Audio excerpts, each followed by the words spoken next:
ایاک نعبد و ایاک نستعین۔ اب یہاں یہ بیان ہے کہ ما سبق میں تو غیبت کے ساتھ ذکر ہوا، الحمدللہ رب العالمین الرحمن الرحیم مالک یوم الدین، تو اس کے موافق ہوتا ایاہو نعبد و ایاہو نستعین، اور ایاہو کی تقدیم سے حصر کا معنی پیدا ہو جاتا کہ ہم اسی کی عبادت کرتے ہیں، اسی سے مدد چاہتے ہیں، لیکن بجائے ایاہو کہ ایاک خطاب کا لفظ کیوں آیا؟ تو اس کی تین وجہیں بیان کی ہیں۔ ایک تو علماء ظاہر کے لحاظ سے، دوسرے علماء باطن کے لحاظ سے، اور تیسرے علماء عربیہ کے لحاظ سے۔ تو پہلا جو ہے وہ علماء ظاہر کے لحاظ سے کہ جب اسے ذکر کیا جو مستحق حمد ہے، الحمدللہ ہے، تمام تعریف اللہ کے لیے، یعنی حمد ثابت اسی کے لیے، وہی مستحق حمد ہے۔ پھر اس کے بعد وصف بصفات عظام، اور ایسی عظیم صفات سے اس کو موصوف کیا جن کی وجہ سے وہ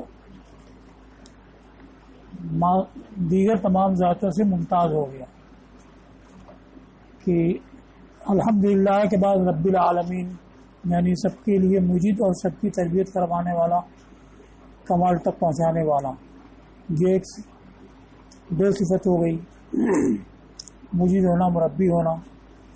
پھر اس کے بعد الرحمن الرحیم، یہ دو صفتیں ہیں۔ پھر مالک یوم الدین۔ تو یہ جیسے ایسے صفات بڑھتی گئیں ویسے ویسے امتیاز بڑھتا گیا۔ وتعلق العلم بمعلوم معین،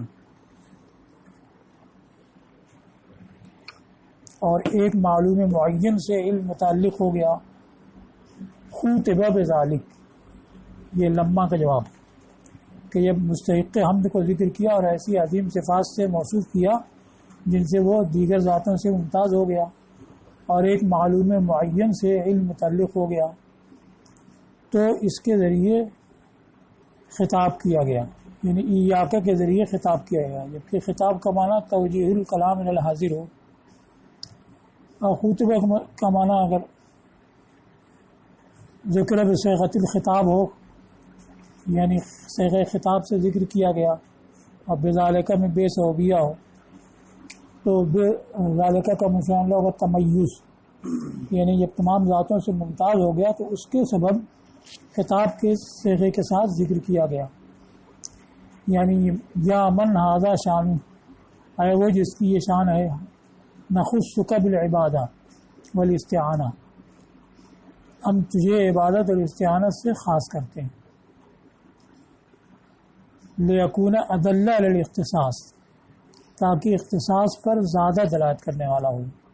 تو ادل اس میں تفضیل لیا، اس کا مطلب یہ کہ اگر یاہو ہوتا تو تب بھی اختصاص پر دلالت ہوتی، کیونکہ یاہو مقدم ہو گیا، تقدیم سے حصر کا فائدہ حاصل ہوتا۔ لیکن ایاک کہا تو ایاک یہ خطاب کا صیغہ ہوا، خطاب جو عارف ہوتا ہے، یہ وہ عارف ہو گیا تو اس میں اختصاص پر زیادہ دلالت ہوئی کہ وہی ذات جو معروف ہے، معلوم ہے، اسی کو ہم عبادت سے خاص کرتے ہیں، تو یہ زیادہ دلالت کرنے والا ہوا بنسبت ایاہو کے، اس وجہ سے ایاہو کی جگہ ایاک آیا۔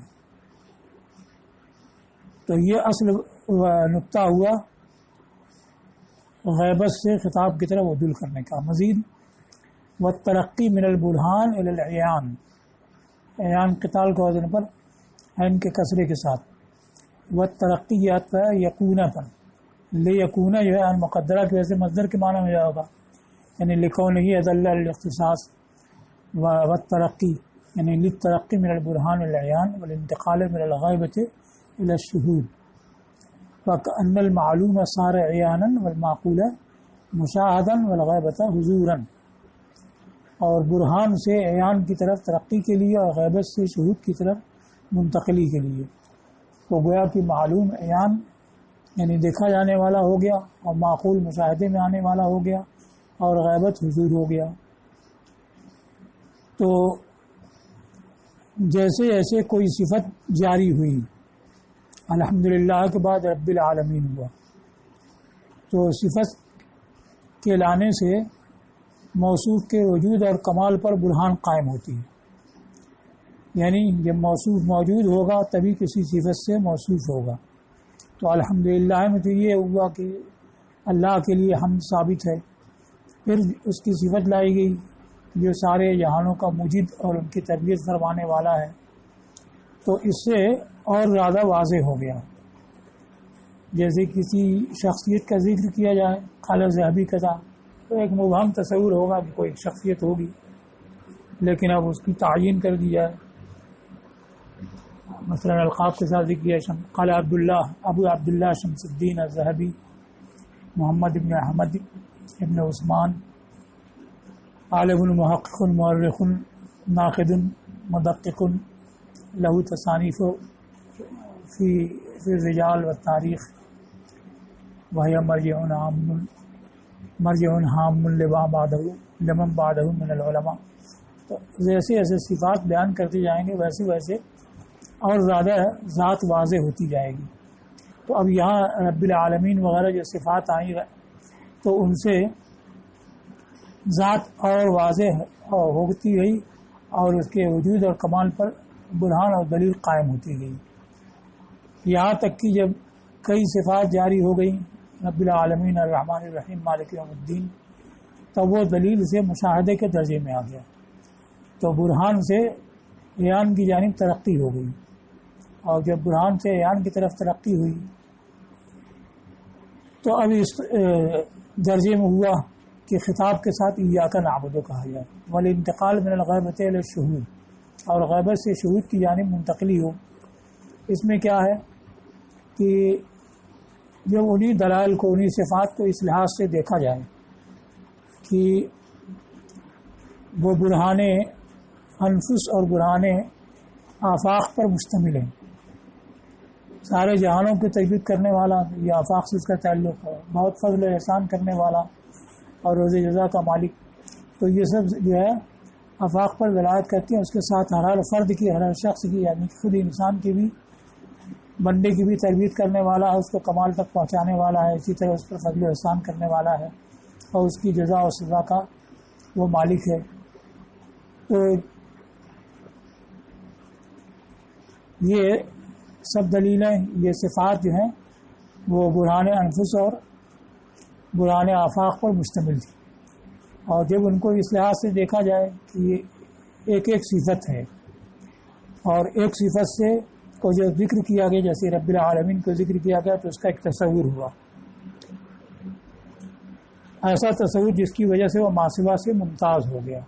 دوسری صفت آئی تو اور زیادہ امتیاز ہو گیا، تیسری صفت آئی تو اور زیادہ امتیاز ہوا، پھر چوتھی صفت آئی تو اس کی وجہ سے ماسوا سے اور زیادہ ممتاز ہو گیا، یہاں تک کہ وہ حاضر کے درجے میں آ گیا. تو اس لحاظ سے جب دیکھیں گے تو یہ نقطہ اس پر منطبق ہوگا کہ غیبت سے شہود کی طرف منتقلی ہو گئی. کہ پہلے تو صفات کا ذکر کیا غیبت کے ساتھ، لیکن اس کے ساتھ ساتھ جب اس کا تعقل اور تصور کامل ہوتا گیا یہاں تک کہ ماسوا سے بالکل ہی ممتاز اور منفرد ہو گیا تو گویا کہ مشاہدے میں آ گیا. اور جب مشاہدے میں آ گیا تو شاہد کے لیے حاضر شاہد کے لیے جو لفظ ہے ایاک اس کے ساتھ خطاب ہوا، ایاک نعبد کہا گیا. تو گویا کہ معلوم عیان ہو گیا کہ اب وہ دیکھا جا رہا ہے اور جو تصور میں تھا وہ مشاہدے میں آ گیا اور جو غائب تھا وہ حاضر ہو گیا. تو حاضر ہی کا صیغہ چاہیے، لہذا ایاک کی جگہ ایاک ہے. یہ ایک ہوا. دوسرا نقطہ بنا اول الکلام سے ذکر کیا ہے اور کوئی حرفیات سے نہیں رکھا، یہ ظاہر کرنے فصل کے ساتھ ذکر کیا یہ ظاہر کرنے کے لیے کہ یہ بالکل الگ ہے پہلے سے الگ، کہ وہ علماء ظاہر کے لحاظ سے نقطہ ہے، یہ علماء باطن کے لحاظ سے. اول کلام کی بنیاد اس پر رکھی جو عارف کے حال کا مبدا ہے، یعنی ذکر و فکر اور اس کے اسماء میں تأمل اور اس کی نعمتوں میں نظر اور اس کی کارسازیوں سے اس کی عظیم شان اور روشن سلطان پر استدلال یہ ابتدا میں ہوا. پھر اس کے بعد اس کو رکھا جو اس کے معاملے کی انتہا ہے، یعنی عارف کے معاملے کی انتہا ہے. قفا یقفو طبع ہے، قفا یقفی اتباع کے معنی میں. تو قفا یہ مجرد بھی ہو سکتا ہے کیونکہ با آ رہا ہے، قفا بما ہوا. پھر اس کو ذکر کیا جو اس کے معاملے کے، یعنی عارف کے معاملے کی انتہا ہے. وہ ہوا یخوض لجۃ الوصول، وہ یہ کہ وصول کے بھنور میں داخل ہو جائے. لجہ معظم مائل بحر، تو گویا کہ وصول کو بحر سے تشبیہ دی اور اس کے لیے لجہ ثابت کیا استعارہ بالکنایہ کے طور پر. بحر کو حذف کر کے اس کا لازم لجہ ذکر کیا تو یہ استعارہ بالکنایہ ہوا. پھر خاصہ بمعنی دخل ہے، دخل الماء آتا ہے تو یہ ترشیح ہو گئی. اور وہ یہ ہے کہ وصول کے گہرائی میں داخل ہو جائے اور اہل مشاہدہ میں سے ہو جائے. فَيَرَاهُ عِيَانًا وَيُنَادِيهِ شِفَاهًا، تو اسے عیاناً دیکھے اور شفاہن بالمشافہہ اس سے ہم کلام ہے. اچھا، ہاں عارف کے حال کے مبادی کو ذکر کیا ہے ابتدا میں. وہ یہ ہے کہ انسان بھی نفسہ ہی تجلی ذات کی استعداد رکھتا ہے اور مشاہدہ کی صلاحیت رکھتا ہے، لیکن ابتدا میں ایک تو بچپن میں عقل ناقص ہوتی ہے، اس کے بعد محسوسات سے مانوس ہوتا ہے. پھر انسان کو دو قوتیں عطا کی گئی ہیں، قوت شہوانیہ اور قوت غضبانیہ. قوت شہوانیہ کا کام ہوتا ہے کہ مناسب جو اس کی چیزیں ہیں، کھانا پینا، ان سب کو حاصل کرے تاکہ، اور غضبانیہ کا کام ہوتا ہے کہ اس کے منافر جو چیزیں ہیں، مضر اور نقصان دہ جو چیزیں ان کو دفع کرے تاکہ ایک مقررہ مدت تک اس کی حیات جاری رہ سکے. تو اب ان دونوں قوتوں کا اس کے اوپر غلبہ ہوتا ہے اور ان کی وجہ سے وہ مناسب کو حاصل کرنے، منافر کو دفع کرنے ہی میں لگا رہتا ہے. اور یہاں تک کہ اخلاق ذمیمہ اس کے اوپر حاوی ہو جاتے ہیں اور ان کی تاریکی میں پڑا رہتا ہے اور رب کی طرف ذرا بھی توجہ نہیں کرتا ہے اور اس سے روگرداں ہوتا ہے. تو انسان کا حال ابتدا میں یہ ہوتا ہے. اب چونکہ ہر چیز کا علاج اس کی ضد سے ہوتا ہے تو جب وہ اس کی طرف متوجہ نہیں ہوتا تو اس کو حکم دیا ہے کہ اس کا ذکر کرے. تو پہلا کام ہوتا ہے ذکر کرنا، کہ جب وہ اس کا ذکر کرے گا تو مذکور اس کے دل و دماغ پر حاوی ہو جائے گا اور اس کی محبت اس کے اندر پیوست ہو جائے گی اور ماں سوا سے دل خالی ہو جائے گا. تو کثرت ذکر سے اس کی حالت یہ ہوگی کہ وہی اس کے دل و دماغ پر حاوی ہوگا، ماں سوا سے دل خالی ہو جائے گا. اب اس کے بعد اس کے اندر صلاحیت اور استعداد فکر کی پیدا ہوگی. فکر کیا ہے؟ احضار المعرفتین لمعرفت ثالثہ، دو معرفتوں کو مستحضر کرنا تاکہ تیسری چیز کی معرفت حاصل ہو. تو اب وہ اس قابل ہوگا کہ ذکر کے بعد پھر فکر کرے کہ مذکور کو جو برابر وہ یاد کرتا رہا، اس کا ذکر کرتا رہا یہاں تک کہ وہی اس کے اوپر حاوی ہو گیا اور ماسوا سے دل خالی ہو گیا تو اب یہ فکر کے لائق ہو گیا. اب فکر کی جولانگاہ ذات نہیں ہے کہ حقیقت ذات کا ادراک انسان کے بس سے باہر ہے اور اس سے انسان ایسے ہی عاجز ہے جیسے کہ چمگادو سورج کی روشنی کے ادراک سے عاجز ہے. تو فکر کی جولانگاہ اس کی صفات عالیہ، اس کے اسماء حسنہ اور اس کے افعال عظیمہ ہیں کہ ان کی صفات میں، یعنی ان کے مظاہر میں غور کریں، کیونکہ حقیقت صفات کا ادراک بھی بس خواص ہی کو ہوتا ہے. تو جب صفات اور اس کے اسماء میں اور اس کے افعال میں نظر کرے گا تو اس نظر کرنے سے اس کی فکر کو ترقی حاصل ہوگی. اسی کو کہا ہے کہ ذکر کے بعد فکر اور تأمل اور نظر اور استدلال یہ سب مترادفات ہیں. یعنی اس کی صفات میں فکر کرنا، اسما میں تأمل کرنا، نعمتیں جو اس کی ہیں تو ان میں نظر کرنا. تو فکر کی جو رنگا یہی ہے صفات اور اسما، اور یہ آسمان و زمین کی بادشاہت، ملکوت السماوات والارض، اس لحاظ سے کہ وہ ہمارے اوپر انعام ہے، اس کا فضل ہے، یا اس لحاظ سے کہ یہ سب کے سب فعل الہی ہے. تو جب اس کے اندر فکر کرے گا تو اب ذکر و فکر کی مداومت سے وہ تمام ماسوا سے غافل ہو جائے گا، اور مذکور کو وہ کبھی بھی بھولے گا نہیں. اور اس کے بعد وہ ترقی کرے گا تو قرب تک پہنچے گا، یعنی ذکر و فکر کے نتیجے میں وہ خود اپنے نفس سے اور نفس کے احوال اور کی کیفیات سے بھی غائب ہو جائے گا. تو یہ درجہ اس کو قرب کا حاصل ہوگا. اس کے بعد جب اس ذکر و فکر میں اور ترقی کرے گا تو یہ حال ہوگا کہ وہ ذکر سے بھی غائب ہو جائے گا، اور یہ مقام فنا ہوگا. تو فنا تک اس کو ترقی حاصل ہوگی. اس کے بعد وصول تک پہنچے گا تو صرف نور حق سے وہ ہر چیز کو دیکھے گا اور مشاہدہ کرے گا، جیسا کہ یہ تقرب عبدی علیہ بالنوافل حتی احببت فاذا احببت كنت سمعه الذي يسمع به وبصره الى آخر الحدیث. تو اس حد تک پہنچ جائے گا، یعنی ذکر و فکر کی کثرت سے وہ قرب سے فنا تک، فنا سے وصول تک پہنچے گا.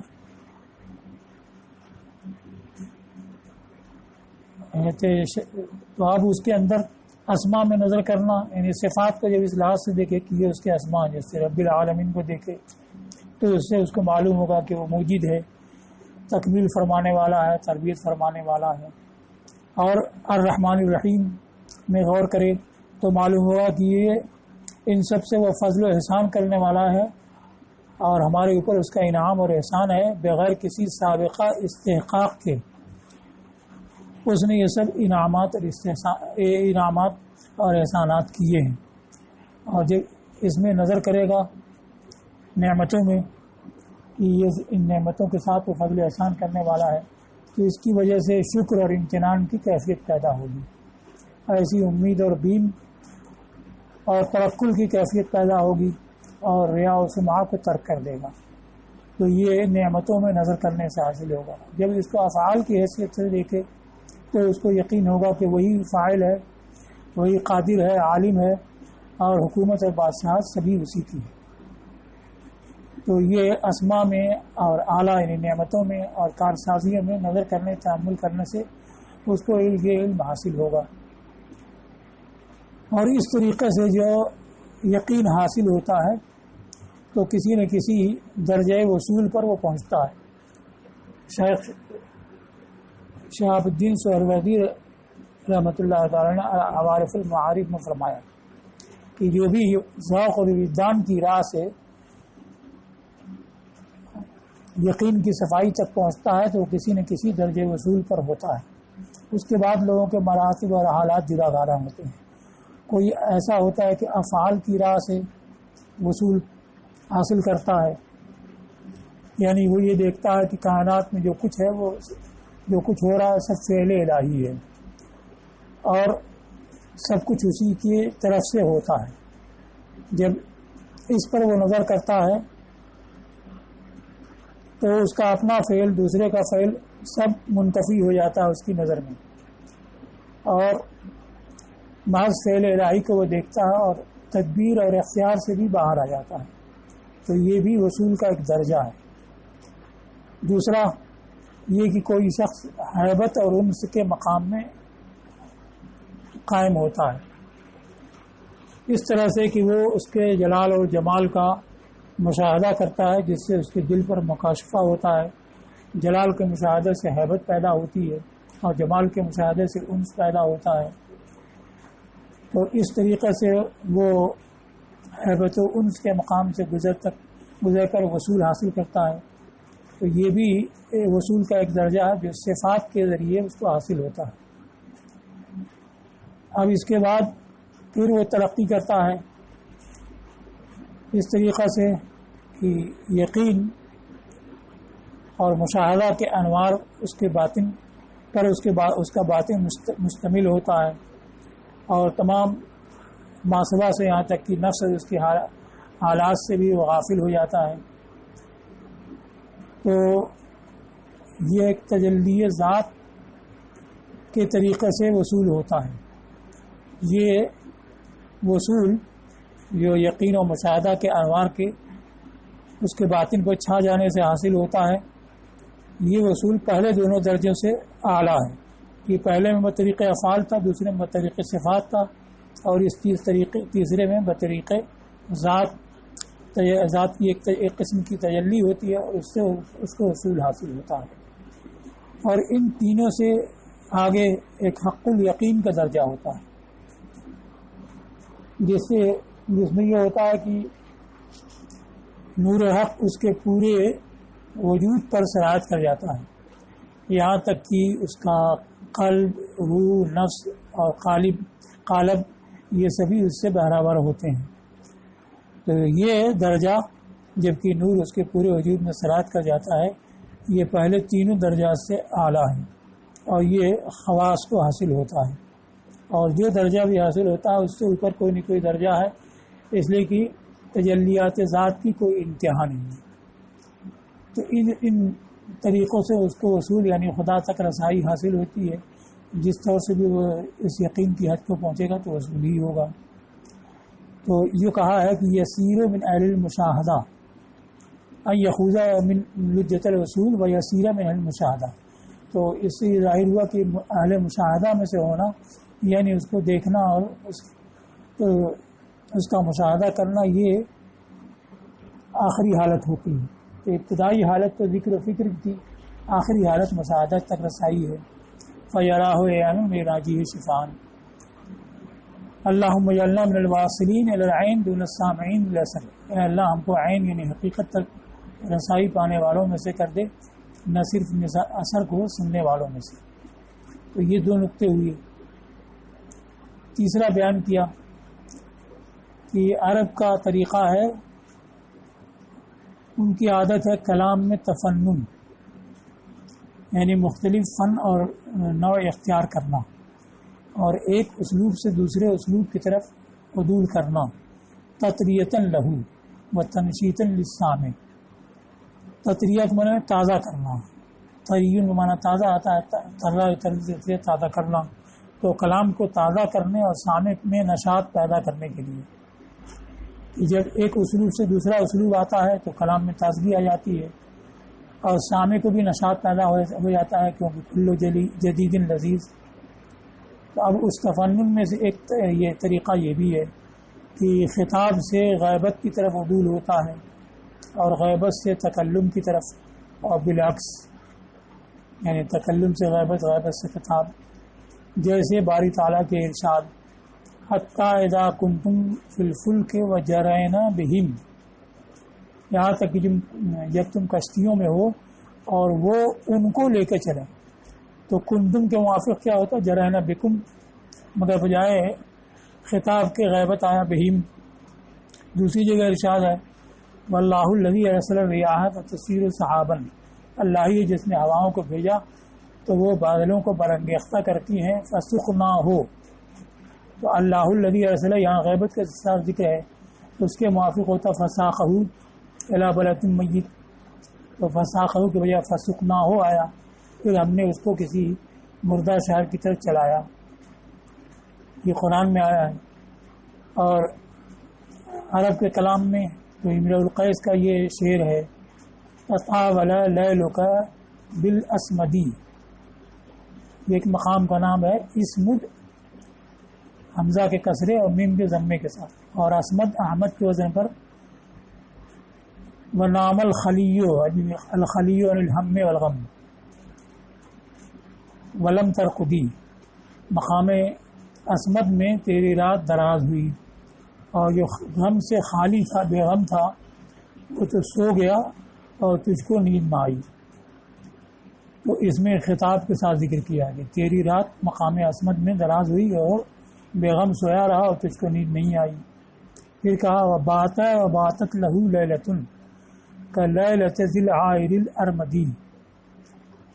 اس نے رات گزاری اور اس کے لیے ایک رات نے رات گزاری. یہ مجازن کہا ہے کہ رات نے رات گزاری، ایسی رات جو آشوب چشم والے آنکھ میں کیچڑ والے کی رات کی طرح تھی. جس کی آنکھ میں آشوب ہو اور پانی ہر وقت بہتا رہتا ہو تو اس کو نیند نہیں آتی ہے اور رات بھر وہ جاگ کر کے گزارتا ہے. تو اب یہاں جو کہا بات ہے اس نے رات گزاری تو یہ اسی کو کہا ہے. وذالک من نبأ جاءنی، اور یہ جو حالت ہوئی یعنی بے خوابی کی اور بے چینی کی تو یہ ایک ایسی خبر کی وجہ سے ہوئی جو میرے پاس آئی. وخبرتہ عن ابی الاسود، اور جو ابو الاسود کے بارے میں مجھے بتائی گئی. یہ تینوں جگہ ایک ہی ذات ہے. اپنے ہی کو مراد لے رہا ہے کہ میرے پاس ابو الاسود جو اس کا بھائی تھا اس کے مرنے کی خبر آئی. جب وہ خبر آئی تو رات میں نیند اچاٹ ہو گئی اور رات دراز ہوئی. مگر پہلی جگہ خطاب کے ساتھ ذکر کیا تیری رات دراز ہوئی. ولم ترقد، تو نہیں سویا. دوسری جگہ غیبت کے ساتھ ذکر کیا کہ اس نے رات گزاری اور آنکھ میں آشوب والے کی طرح رات اس کی ہوئی. اس نے غیبت کے ساتھ ذکر کیا. ذالک من نبأ جاءنی، یہ حال ہوا ایسی خبر کی وجہ سے جو میرے پاس آئی. تو اسی میں تکلم کے ساتھ ذکر کیا. تو یہ تفنن ہے کہ ایک ہی ذات کے خطاب کے ساتھ غیبت کے ساتھ تکلم کے ساتھ ذکر کیا ہے. تو خود عرب کے ہاں بھی یہ ہوتا ہے. تو اس لحاظ سے بھی دیکھا جائے تو الحمدللہ رب العالمین سے لے کے مالک یوم الدین تک غیبت کے ساتھ ذکر ہوا اور ایاک نعبد سے خطاب کے ساتھ ذکر ہوا. تو اس میں تفنن پایا گیا اور ایک اسلوب سے دوسرے اسلوب کی طرف عدول ہوا. یہاں تک تو ماسبق سے ربط کا بیان ہو گیا. اب اس کے بعد تفصیل ایاک نعبد و ایاک نستعین. تو اس میں ایاک آیا ہے تو ایاک میں کون ضمیر ہے؟ تو یہ بصریوں کا مذہب ہے کہ ایا ضمیر منفصل ہے اور جو اس کے ساتھ یا اور کاف اور ہا لاحق ہوتے ہیں حروف زیرت لبیان تکلم والخطاب والغیبہ. تو یہ ایسے حروف ہیں جو تکلم، خطاب اور غیبت کو بتانے کے لیے بڑھا دیے گئے اور ان کے لیے کوئی محل اعراب نہیں ہے. تو ایا یہ ضمیر ہے، ایاک میں کاف، ایاہو میں ہا، ایایا میں یا، یہ سب تکلم، خطاب، غیبت کو بتانے والے حروف ہیں. یعنی اس میں نہیں ہے محض حروف ہیں جو تکلم اور خطاب غیبت کو بتانے کے لیے بڑھا دیے گئے ہیں. اور اصل ضمیر منفصل ایا ہے. کالطاء فی انت والکاف فی ارأیتک. تو انت میں بصریوں کے نزدیک ان یہ ضمیر ہے. اتا، تما وغیرہ جو اس کے ساتھ لگتا ہے یہ علامت ہے. اور فرا نے کہا کہ پورا انت ضمیر ہے اور بعد میں یہ کہا کہ تا تما یہی ضمیر ہے. ان عماد ہے یعنی فعلتا، فعلتم، فعلتم، تما. تو اس میں تا تما تم ضمیر تھے ان کو الگ کر لیا گیا اور منفصل ضمیر کی جگہ لایا گیا. تو تا تما یہ منفصل ہونے کے بعد بے سہارا اور مفرد معلوم ہوتے تھے تو سہارا دینے کے لیے ان لگا دیا گیا. تو انتا، انتما، انتم یہ کہا گیا. یہ تیسرا قول ہوا. تو جیسے انتا میں ان ضمیر ہے اور ماں باپ تا تما وغیرہ یہ علامات ہیں تو اسی طریقہ سے یا کا یا ہو یا یا میں یا ضمیر ہے اور ہا، کاف، یا وغیرہ یہ علامات ہیں. اور جیسے کہ ارأیتک ھذا الذی کرمت. تو ارأیت کیا تم نے دیکھا، تو رأیت فعل ہوا، کا اس کا فاعل ہوا. ھذا الذی کرمت یہ ارأیت کا مفعول ہوا. کیا ہے؟ یہ محض حرف خطاب ہے. یعنی ارأیت سے جو مخاطب ہے اس کی حالت کہ وہ واحد ہے کہ تثنیہ کی جمع ہے اس کی حالت ظاہر کرنے کے لیے کیا آیا. تو یہ کیا محض حرف خطاب ہے. تو اسی طریقہ سے یا یہی ضمیر ہے کہ اس کے بعد یا ہو یا یہ جو آتا ہے یہ محض علامت. یہ قول کے مطابق ہوا، یہ بصریوں کے ہاں ہے. اور خلیل نے کہا کہ یا ان سب کی طرف مضاف ہے. یا مضاف کا کما وغیرہ مضافل ہے. اب اس میں کیا ہے کہ ضمیر کو انہوں نے مضاف کر دیا. انہوں نے استدلال کیا اس سے جو بعض عرب سے حکایت کیا ہے اذا بلغ الرجل 60 فإياه وهي الشواب، کہ جب آدمی 60 کی عمر کو پہنچ جائے تو اس کو شابتن کی جمع شوابو، جیسے دابا کی دوابو، تو اس کو بچاؤ اور جوان عورتوں کو بچاؤ، یعنی جوان عورتوں سے اس کو دور رکھو۔ تو یہ شواب جو ظاہر ہے کہ شواب مضاف ہے یا مضاف ہے، تو ایاکا میں بھی ایسے ہی ہوگا کہ یا مضاف ہے اور کا مضاف ہے۔ اس کو کہا کہ یہ شاذ ہے جس پر اعتماد نہیں ہے۔ دوسرا قول یہ کہ یہی سب ضمیریں ہیں، یعنی کا کما وغیرہ جو لگا ہے یا کما یا کم، یہی ضمیریں ہیں، اور یہ عماد ہے، سہارے کے لیے لگا دیا گیا، جیسے انتما میں کہا گیا کہ کا تما یہی ضمیر ہے، ان یہی عماد ہے۔ اب عماد کیسے؟